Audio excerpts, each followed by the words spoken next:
Thank you, everyone. Thank you. Thank you. Congratulations. Hello, welcome to Moonbellymakes. My name is Katrina and thanks for joining. In this video, I'm going to share with you how I made personalized handmade thank you cards for my wedding. Wedding isn't exactly accurate. My husband and I eloped, so we didn't have so much of a wedding, more as a very small and intimate ceremony. Someday we want to have a wedding, but for now we just wanted to be married and have that done. We didn't get a ton of gifts, which is fine. We told people if they asked, we will have a registry, we will have a wedding, we will be doing all of that stuff, just not right now. But a few friends and family members gave us gifts anyway, which was very nice. And I realized that meant thank you cards were in order. And of course, I had to make them. Drawing is not my strong suit, so I turned to Etsy for inspiration and design help. Josh and I looked at these cards together and we ended up picking this one. I wanted the font of the thank you to match the font of our names, so I used Canva to choose a font to write out the text. Next, I did something I don't totally recommend, even though I've done it in the past without any issues. I started with a piece of tracing paper with a rectangle marked out the size of my card. Then I taped the paper onto my laptop screen and lightly traced the image onto the paper. If you do choose to do this, please be so careful. I try to trace really lightly so that I don't do any damage to the screen, and I test that my pen and paper don't have any bleed through.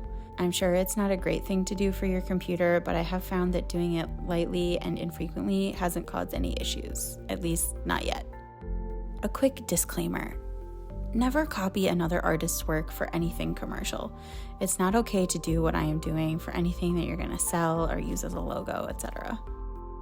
After tracing the florals from Etsy and the text from Canva, I removed the paper from the laptop and went over everything again, this time very heavily with a mechanical pencil so that it will transfer nicely onto the rubber that I will use for the stamp.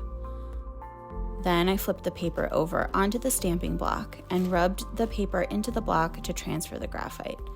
I used the back of a Sharpie for this, and the pros have a special tool, but you could use anything sturdy to do this. Once you peel the paper off, you want to make sure that the design is backwards on the stamp so that it is the right way around when you print it.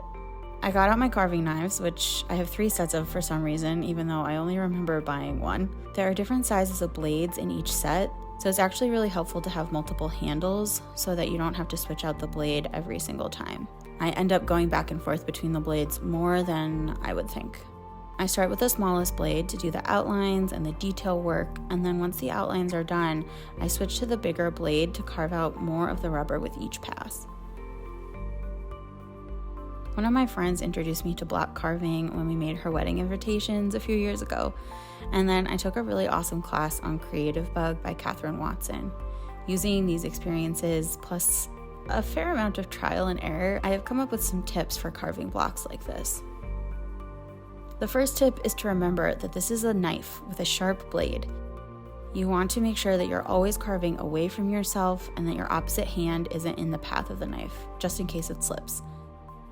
With soft rubber like this, it doesn't happen all that often, but on harder lino blocks, slipping is more common. There are also 2 ways you can carve out your stamp. You can do it in the positive or in the negative.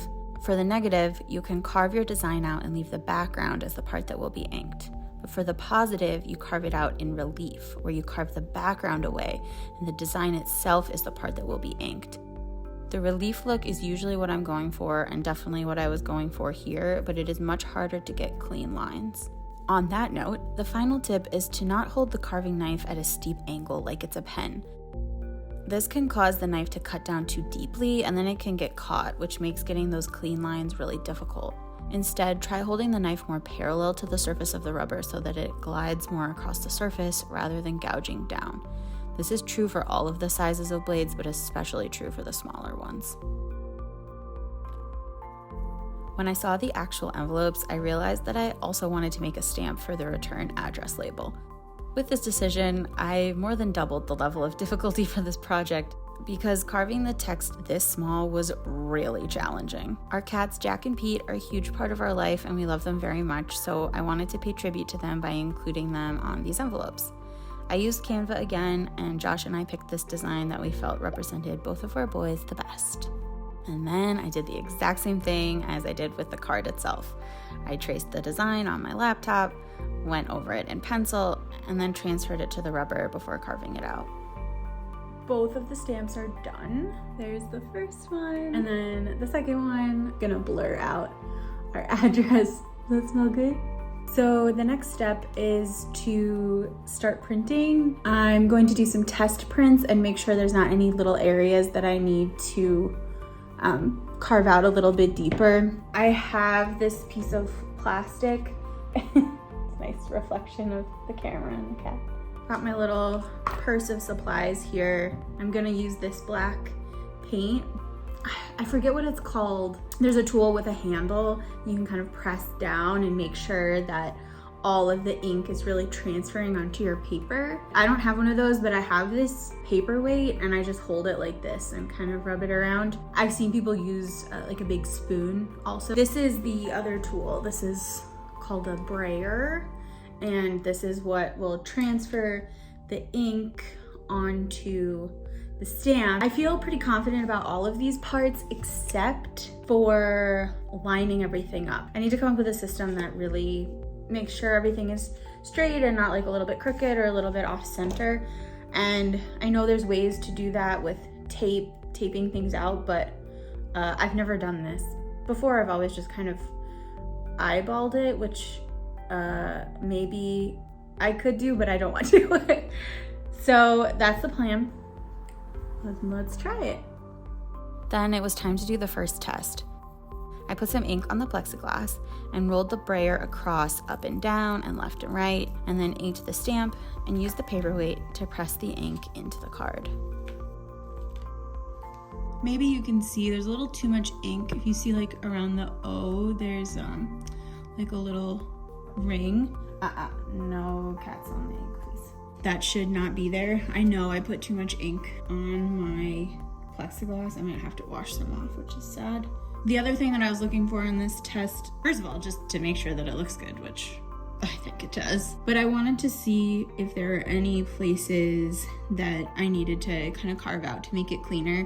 So you see there's like a little dot in there, a little dot in there, and I'm just gonna wash off my stamp, carve those out, and then try again.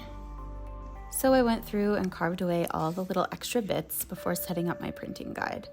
This was the part I was most nervous about. I was very concerned about getting the stamp perfectly centered and level on the card, and it did take some tries before I finally got it where I wanted it. I started by taping the stamp to the center of the card and measuring to make sure that it was truly centered and level. Then I made a masking tape guide directly on my table that was the size of the card, so that I could tape the stamp to the table. I did a placement test, lining up the card with the tape on the table as best I could, and I learned that it's so hard to center. So I moved the stamp a little bit to one side to get it centered. After I had my guide set up, my stamp taped down, and the ink ready to go, it was time to print the actual cards. To ink the stamp properly, the goal that I learned from the class on Creative Bug is to have multiple thin layers of ink, one on top of the other.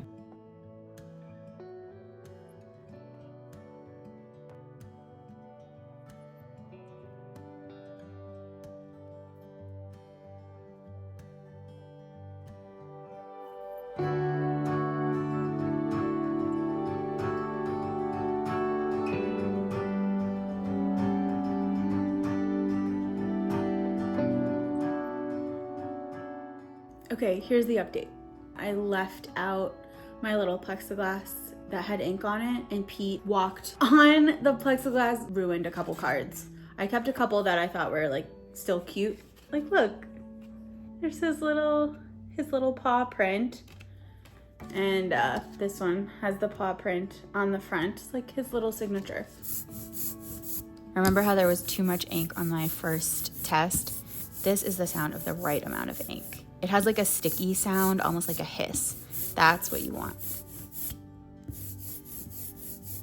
To print the envelopes, I just repeated the same process as I did with the cards.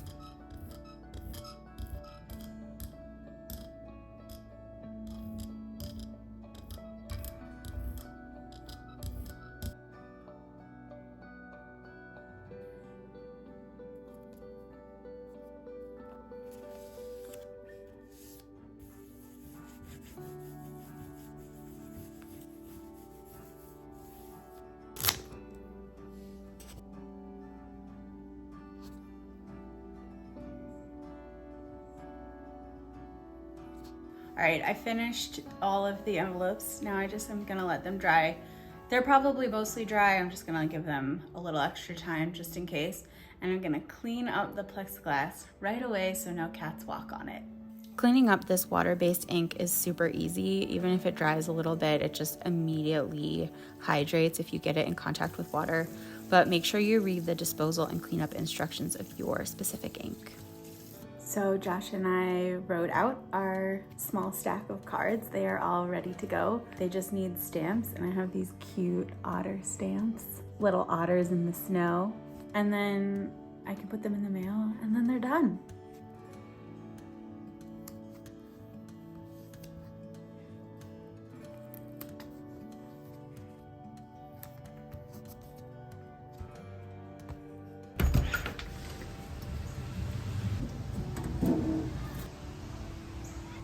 So that's how I made the thank you cards for my elopement. I really like them, and we'll see. I don't know when we're gonna have a wedding. I don't know when that's gonna happen, so maybe I will change my mind completely aesthetically. Maybe I'll be a different person completely by then, and I won't want to reuse the stamp. But at this point, I feel like there's no reason not to. It's really beautiful. It's all us, and I made it, which was really fun. So stay tuned for the eventual wedding and potential redo of these business cards.